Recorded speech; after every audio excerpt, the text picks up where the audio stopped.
राजीव नेत्रखाणिका बजरंग दल ओडिशा पूर्व और आज सांबादिक सम्मेलन उद्देश्य है जो आमर सिंहपुर ग्रामर दुई भाई बाबुला नायक आ गुरु नायक जो अमानुषिक घटना घटा दिगला विभिन्न प्रकार माड़ मारे और जहाँ विश्व हिंदू परिषद बजरंग दल संपूर्ण खंडन करुच्ची निंदा करुच्ची अमानुषिक कार्य किछि राजनैतिक व्यक्ति माने घटाचंती आमर विभिन्न विश्व हिंदू परिषद बजरंग दल एवं परिवार रो जो अच्छी विभिन्न परिवार सनातन हिंदू धर्मर लोक मान एवं संगठन मान निंदा करने एवं संगठन को बदनाम करने ताकू विश्व हिंदू परिषद बजरंग दल संपूर्ण भाव निंदा करुच्ची एवं खंडन करुच्ची ता सहित यही कार्यकलाप को दूरे रही समग्र हिंदू समाज को आम आह्वान करुँ किछि राजनैतिक नेता माने किछि कलुषित व्यक्ति विषय माने हिंदू विधर्मी माने हिंदू धर्म को बदनाम करने हिंदू को भाग भाग करने जाति विशेष में यहीपरि गोटे प्रतारणा कर विश्व हिंदू परिषद बजरंग दल खंडन कर निंदा एवं सूचाई दौची यहीपरि जो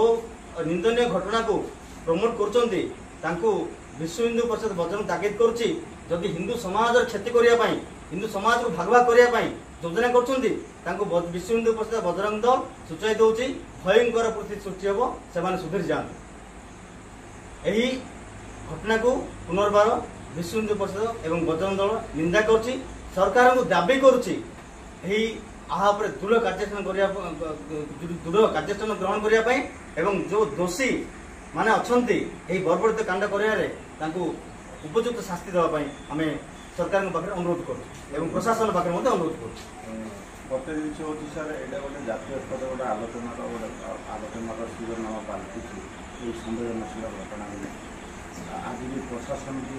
घटनास्थल पहुँची पीड़ित परिवार समवेदना देते किसी सहायता राशि प्रदान कर प्रशासन ये बाबद विश्व हिंदू परिषद आज सांबादिक सम्मेलन प्रकाश कर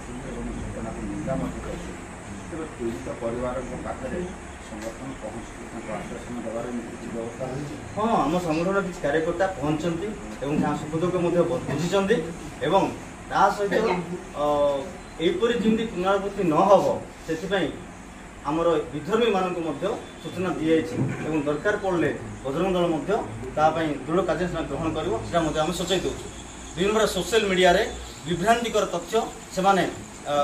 छाड़ुं विभिन्न सोशल मीडिया रे भाइराल करमती हिंदू धर्म विश्व हिंदू परिषद आम आम नजर में विश्व हिंदू परिषद बजरंग दल नजर में कौन जाति ना समस्त सनातनी हिंदू गोटे ही जाति आमर हिंदू आ कौन जाति ना यही आम कम करूँ सही पारना हिंदू धर्मर उन्नति हिंदू धर्मर प्रगति हिंदू युवा मानकर स्वावलंबन एम सही पारना राजनीतिक दृष्टिकोण किसी लोक मैंने यार भाग करने चेष्टा करें दृढ़ निंदा करूँ।